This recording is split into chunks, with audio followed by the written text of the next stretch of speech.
लड़के घरे सोई जाए भूखे और रास्ता में पिए पड़ा है हमार बप्पे क्या करी खाई व्यवस्था घर में नहीं है। लेकिन सुनो इनके शराबी का खराबी का होता पहले एक सुनो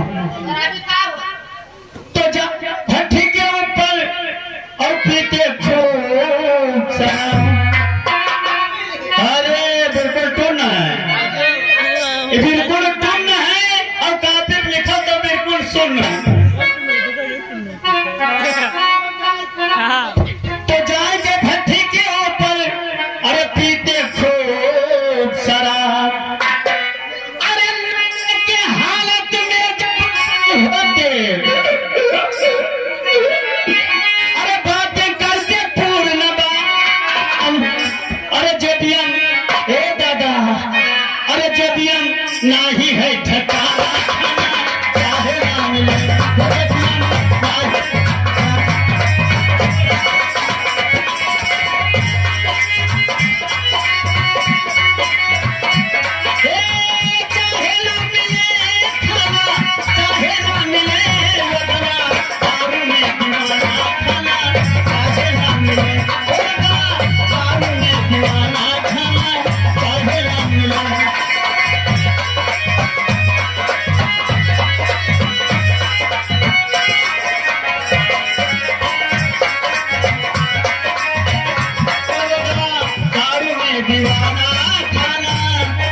चाहे ना मिले आप सुनो और सुनो इनका शराब इनका हाल और सुनो।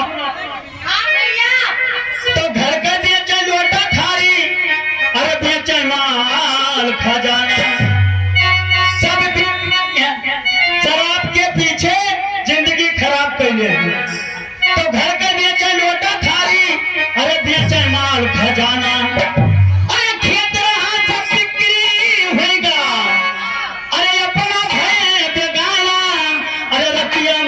नसान है क्या करे अरे रतियन अरे हेरा एक जना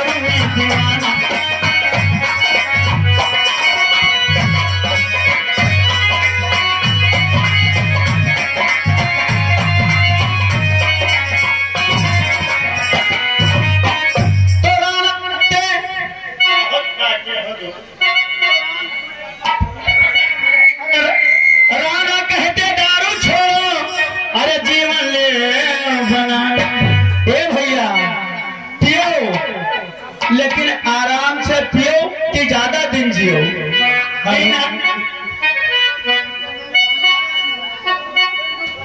हेलो हेलो भैया इन्हें हमरा क्या ये किरंजर हुआ ड्राइवर कैसे कहा थे किराना कहते दारू छोड़ो जीवन ले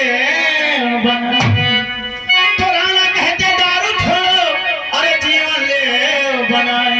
अरे संग साथी कोई काम में नहीं है ये जो गिरफ्तार लड़ावत है जैसे बिहार जाओ तैसे काम में नहीं।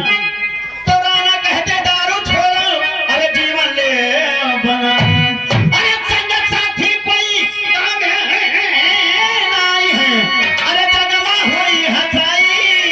ये लड़के ये दादा अरे ये लड़के अरे हमारी है दुई